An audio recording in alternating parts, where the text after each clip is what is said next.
Hello, my name's Mr. Lacey and I'm here today to talk to you about A-level geography. I'll tell you what the course involves, I'll talk about the units of study, and I'll tell you how the course is assessed. Hopefully by the end of this presentation you'll be in a position to decide whether A-level geography is the subject for you.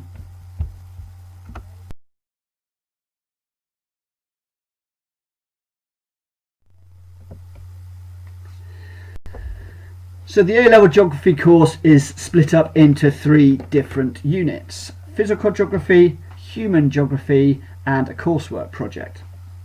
So if we start with physical geography, that ends with a 2.5-hour exam. It's worth 40% of the A-level, and there's 3 units of study. The first is water and carbon cycles.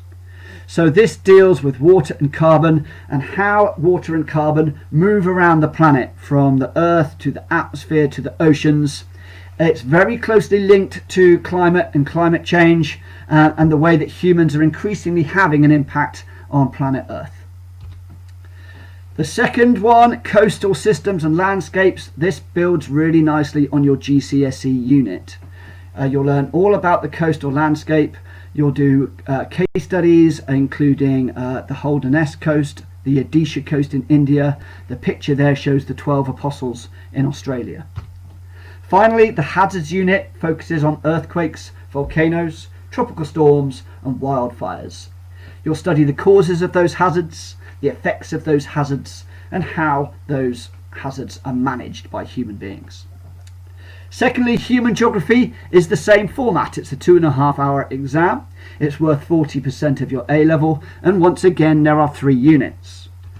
Global systems and global governance is about global trade. You'll learn about HICs, LICs, NEEs. You'll learn about the emerging superpowers of China and India, and you'll do a case study about Antarctica. Changing places is all about how places evolve over time, both in their function and in how people perceive those places. You'll learn about insiders and outsiders and whether they perceive places differently. You'll do a great case study on the Bristol harbour side, and if you look at the picture on the screen there, you'll see a way in which the harbour side was very much in the news just recently. Finally, contemporary urban environments, again, will build on your knowledge from GCSE. You'll learn about megacities around the world. You'll learn about the challenges that those cities face, and you'll learn about how humans are trying to manage those challenges. So there you go, there are your 2 exams in geography. Together they're worth 80%, and that leaves 20%. Now this is your coursework. Every A-level student produces a piece of coursework. It's about 3,000 to 4,000 words long. It's worth 20% of your A-level, and it's on anything you want, basically. As long as it's connected to geography and connected in some way to the specification that we study, you can do that project on anything. So you'll start your project in year 12. You'll go out, you'll collect some data. Your teacher will help you every step of the way. It'll take you probably about a year to complete, and by the end of it you should have a really nice project which hopefully is worth a big chunk of that 20%. So there it is, that's the A-level course in a nutshell. 2 exams worth 40%, a coursework worth 20%. It's a nice balance between the physical elements, the human elements, and the independent worker associated with that coursework project. If you do A-level geography, you will have 2 teachers. You'll have one teacher to take you through the physical geography and a second teacher who will teach you the human geography elements. And so you will have a specialist teacher teaching you the 2 different sides of the course there. The teachers involved, well, it could be anyone from the geography team. You've got Mr. Cook, Mrs. Gosling, Mr. Edwards, Mr. Lacey, Miss Todd, Miss Brooke, a really strong team, and you'll have 2 teachers out of that little list I just gave you there. So one of the great things about geography is field work. You get out of the classroom and you see how geography works in real life settings. The way we do this is we will take you first of all on a trip to Bristol, and you'll spend a day in Bristol looking at the harbourside redevelopment. We'll go on a boat trip around the harbour. We'll visit the Shed Museum. We'll also look at some retail geography by studying Cabot Circus and Broadmead. From Bristol we go down to Exmoor. The picture at the top of the screen there is a picture of Nettlecombe Court, which is the field study centre that we use, and we'll spend a couple of nights down there again looking at geography in real life settings. Now the idea of these trips is to give you all the skills that you need to complete your individual investigation. So having been on these trips, you will then decide what you want your individual investigation to be on, and at that point you'll be ready to go out into the field and collect your own data. So there we go. A-level geography gives you a real opportunity there in terms of field work. You'll spend 3 days of field work with teachers and as a group, and then the final day of field work will be you going out on your own or with your friends or with your family, collecting your own data for your fieldwork investigation. So why take geography? Well, there's lots of reasons to take geography. On the one hand, the course is really interesting, the course is really topical, the course is up to date, and it's about how the world works. And there's a strong argument that all young people need to know the things that you would learn in geography over the 2 years of the A-level course. Another reason to take geography is because universities and employers, they like geographers. And the reason they like geographers is because they come with a knowledge of the world, but not only that, they come with a range of skills, and those skills can be transferred to lots of different areas. And that's one of the reasons why geographers are employed in a whole host of different fields. And if you look towards the bottom of that slide, you'll see what some of those fields are. So geography is a really broad course, and the skills and the knowledge that you learn in geography can be applied to lots of different settings. In terms of what some of those skills are, well, geographers know about research, geographers know about collecting data, they know about sampling, they know about presenting data, they know about analysing data. Geographers can reach conclusions, geographers can evaluate what they have done. The list is too long to list, but geographers have lots of skills, and those skills, as I've said, can be applied to a whole host of university courses and future career opportunities. So what do the students say about geography? Well, in year 12 we've currently got about 60 students across 3 different classes. So that goes some way to show you how popular geography is as an A-level course. The students tend to enjoy geography, they tend to do very well in geography, and they tend to say lots of positive things about geography.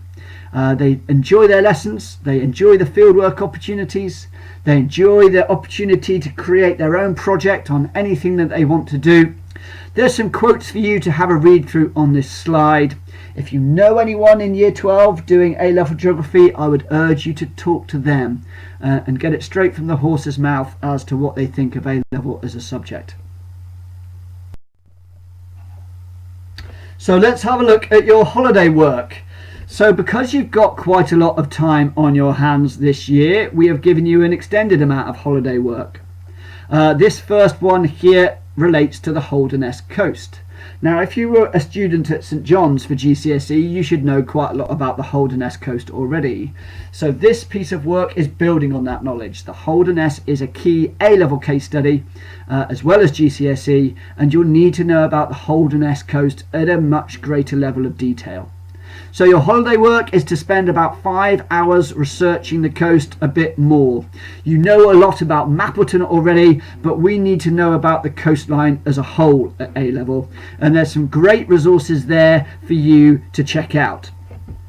What I would like you to do is have a look at some of the other towns along that coast. Bridlington, Hornsey and Withensea. How are those areas affected by erosion? How are they being protected? What are the costs? What are the benefits? Will it have an impact on other areas along the coast? A bit like you found out was the case in Mapleton at GCSE. So that's the first element of your physical geography summer work, researching the Holderness coast.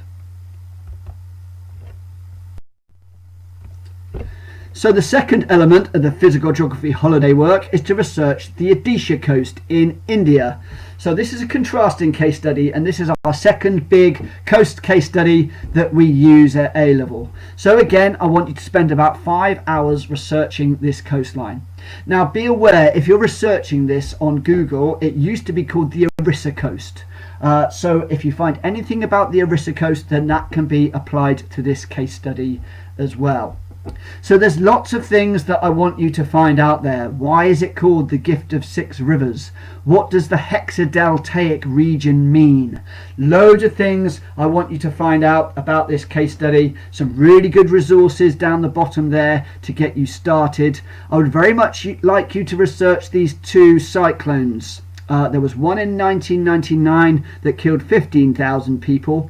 There was another one in 2013 that only killed 45 people. Now, why was there such a big difference in those death tolls? What was the difference in 1999 compared to 2013? So spend about 5 hours on that, please, and that will give you a really good head start into one of the key case studies that we use as part of the A-level geography course. So on to human geography. This piece of work here is going to support your contemporary urban environment unit. It should take you roughly 4 hours. So you need to choose one urban area. Could be Swindon, could be the harbourside area of Bristol, and you are going to produce a report on your chosen urban area. There are some resources there to help you get started. Do some extra research on of your own. Include some maps, include some pictures. You might want to include some graphs and charts. So there you go, one urban area and a report all about the socio-economic profile of your area. So socio means anything to do with people, economic means anything to do with money or jobs or employment. So here is the rest of your human geography holiday work. Let's start with the changing places piece. Again, spend roughly 4 hours on this. Now for this you are going to write an essay.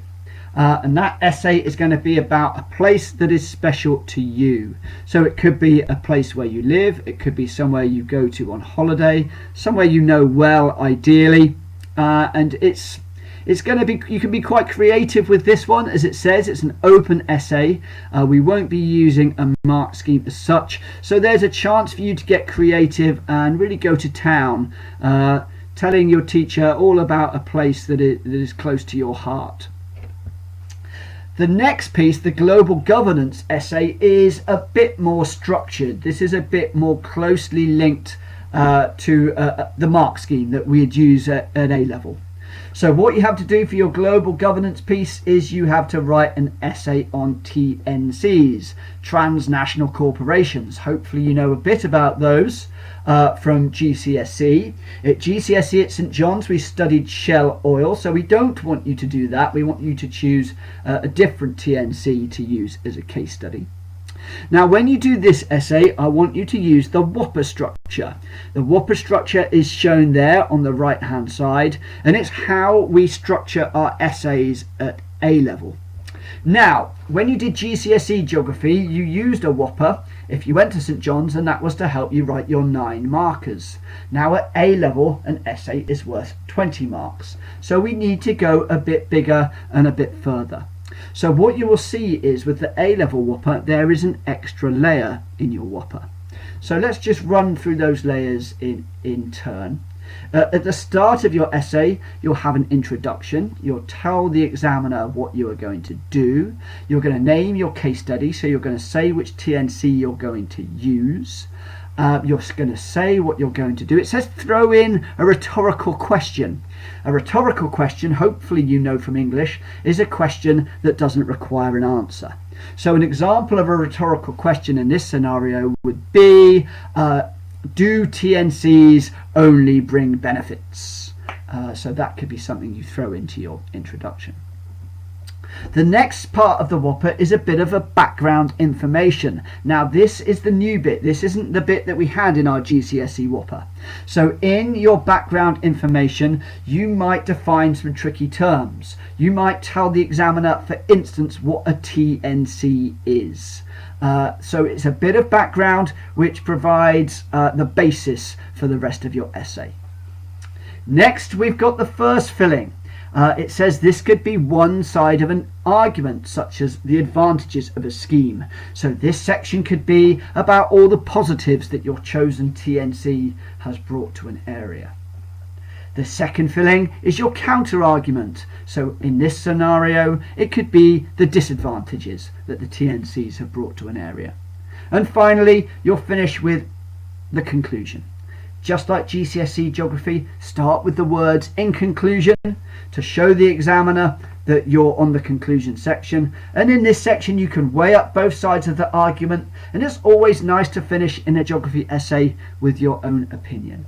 So there you go, that is the human geography holiday work, both of which you need to bring in to school when you're next back in school. So we're nearly there. Hopefully I've answered all of your questions. Hopefully you now know everything you need to know about A-level geography.